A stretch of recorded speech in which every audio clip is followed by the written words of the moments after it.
আসসালামু আলাইকুম ভিউয়ার্স, নতুন আরও একটা সহজ রেসিপি নিয়ে চলে এসেছি তোমাদের মাঝে।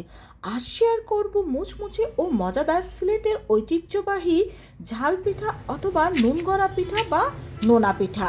যারা মিষ্টি পিঠা খেতে পছন্দ করে না তারা কিন্তু খুব সহজে এই পিঠাটা তৈরি করে নিতে পারো।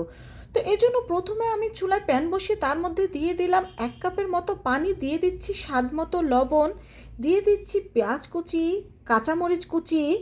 এখানে ঝালটা আপনারা আপনাদের পছন্দ মতো ব্যবহার করবেন। তো পানিটা ফুটে ওঠা পর্যন্ত অপেক্ষা করছি। পানিটা ফুটে উঠেছে, এখন এর মধ্যে দিয়ে দিচ্ছি আমি ভাজা জিরার গুঁড়ো, দিয়ে দিচ্ছি চিলি ফ্লেক্স, দিয়ে দিচ্ছি হলুদ গুঁড়ো। এখানে চাইলে কিন্তু আপনারা আদা রসুন পেস্টটাও ব্যবহার করতে পারেন, যা অনেকেই ব্যবহার করে, তবে আমি ব্যবহার করিনি কারণ আমার ফ্যামিলির অনেকেই এই আদা রসুন বাটাটা এই পিঠাটা পছন্দ করে না, তাই। তো পানিটা ভালোভাবে ফুটে ওঠার পর এর মধ্যে আমি দিয়ে দিলাম 1 কাপ পরিমাণ চালের গুঁড়ো। এখানে 1 কাপ চালের গুঁড়োর জন্য 1 কাপ পানি যথেষ্ট। এখানে আমি শুকনো চালের গুঁড়োটা ব্যবহার করেছি, তবে ভিজা চালের গুঁড়োটা হলে পানি কম বেশি লাগতে পারে। তো দিয়ে দিচ্ছি সামান্য ধনিয়া পাতা কুচি। এখন যেহেতু শীতের সিজন, ধনিয়া পাতাটা কিন্তু অ্যাভেলেবেল, তাই ধনিয়া পাতাটা দেওয়ার চেষ্টা করবেন। এতে কিন্তু এই পিঠার টেস্ট অনেক গুণ বেড়ে যায়। তো আমাদের এই চালের গুঁড়াটা কিন্তু ভালোভাবে সিদ্ধ করে নেওয়া হয়ে গিয়েছে। এখন চুলার জাল বন্ধ করে এটা গরম চুলার উপর আমি 5 মিনিটের জন্য রেখে দেব। তো 5 মিনিট পরে এখন এটাকে চুলা থেকে নামিয়ে নেব। চুলা থেকে নামিয়ে নেওয়ার পর এটা কিছুটা হালকা গরম থাকা অবস্থায় এটাকে আমরা ভালোভাবে মেখে পিঠার জন্য পারফেক্ট একটা ডো তৈরি করে নেব। তো ডোটা তৈরি করার সময় এখানে আমি কিছু চালের গুঁড়া দিয়ে ভালোভাবে ডোটা তৈরি করে নিচ্ছি। এখানে কিন্তু ময়দা আটা কিছুই ব্যবহার করা যাবে না। ডোটা তৈরি করার সময় যদি প্রয়োজন হয় এখানে কিন্তু চালের গুঁড়াটাই ব্যবহার করতে হবে। তো আমাদের ডোটা কিন্তু একেবারেই তৈরি। এখন এখান থেকে আমি লেচি কেটে নেব। আর এখান থেকে লেচি কেটে নেওয়ার পর এই লেচিটা দিয়ে আমি এখানে একটা রুটি তৈরি করে নেব। আর এই রুটি তৈরি করার সময় কিন্তু আমরা কিছুটা চালের গুঁড়া ব্যবহার করব। আমি কিন্তু বারবার বলছি এখানে কিন্তু আটা ময়দাটা ব্যবহার করবেন না।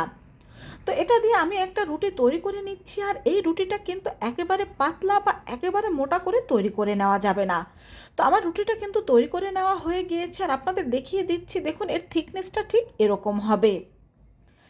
এখন এখানে আমি একটা কুকি কাটার নিয়ে নিচ্ছি। আপনারা চাইলে কিন্তু আপনাদের ইচ্ছে মতো যে কোনোভাবে এই পিঠার শেপটা দিয়ে পিঠাটা তৈরি করে নিতে পারেন, তবে এরকম কুকি কাটার দিয়ে তৈরি করলে পিঠাটা দেখতে কিন্তু অনেক বেশি লোভনীয় লাগে।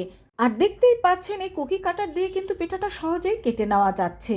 তো আমার পিঠাটা কেটে নেওয়া হয়ে গিয়েছে। আর রুটির যে বাড়তি অংশটা রয়েছে এটা কিন্তু আমরা ফেলে দেব না, এটা দিয়েও আমরা পিঠা তৈরি করে নেব। আর এভাবে রুটিগুলো তৈরি করে এই কুকি কাটার দিয়ে আজকে আমি এই সব পিঠাগুলো তৈরি করে নেব। তো এখানে আমি সব পিঠাগুলো তৈরি করে নিয়েছি। এখন এই পিঠাগুলো আমি ভেজে নেব। তো চুলায় আমি তেল গরম দিয়ে দিয়েছি। এখন তেলটা ভালোভাবে গরম হওয়ার পরে কিন্তু এই পিঠাটা দিয়ে দিতে হবে, এতে এই পিঠাগুলো কিন্তু অনেক বেশি ফুলকো হবে। তো তেলটা ভালোভাবে গরম করে নেওয়ার পরে পিঠাগুলো আমি দিয়ে দিয়েছি। আর দেখতেই পাচ্ছেন পিঠাগুলো কিন্তু অনেক বেশি ফুলকো হয়েছে। এখন এই পিঠাগুলোকে আমি উল্টে দিচ্ছি। আর এই পিঠাগুলোকে কিন্তু আমি মিডিয়াম হিটেই ভেজে নিচ্ছি। মিডিয়াম হিটে ভেজে নেওয়ার পরও কিন্তু এই পিঠাগুলো অনেক বেশি মুচমুচে হবে, কারণ এটা চালের গুঁড়া দিয়ে তৈরি। বন্ধুরা, এখানে একসাথে অনেকগুলো পিঠা দেবে না, এতে কিন্তু পিঠাগুলো ফুলকো হবে না। নিশ্চয়ই দেখতে পাচ্ছ এখানে আমার একটা পিঠা কিন্তু একেবারে ভাজ হয়ে গিয়েছে, একটু ফুলকো হয়নি, কারণ এখানে একটা পিঠা বেশি হয়ে গিয়েছিল। তো এর মধ্যে আমি পিঠাগুলো কিন্তু ভেজে নিয়েছি। আর দেখেই বুঝতে পারছো পিঠাগুলো কিন্তু দেখতে অনেক লোভনীয় হয়েছে। তো তৈরি হয়ে গেল আমাদের সিলেটের ঐতিহ্যবাহী ঝাল পিঠা, নুন গড়া পিঠা বা নোনা পিঠা। আমি কিন্তু খুব সহজভাবে এই রেসিপিটি দেখানোর চেষ্টা করেছি। আর এই পিঠাটা প্রত্যেকটাই কিন্তু অনেক বেশি ফুলকো আর মুচমুচে ছিল। তোমরাও কিন্তু বাসায় এই ভিন্ন ধরনের ঝাল পিঠাটা তৈরি করে নিতে পারো, এটা খেতে কিন্তু খুবই ভালো হয়ে থাকে। তো সবাই ভালো থেকো, আল্লাহ হাফেজ।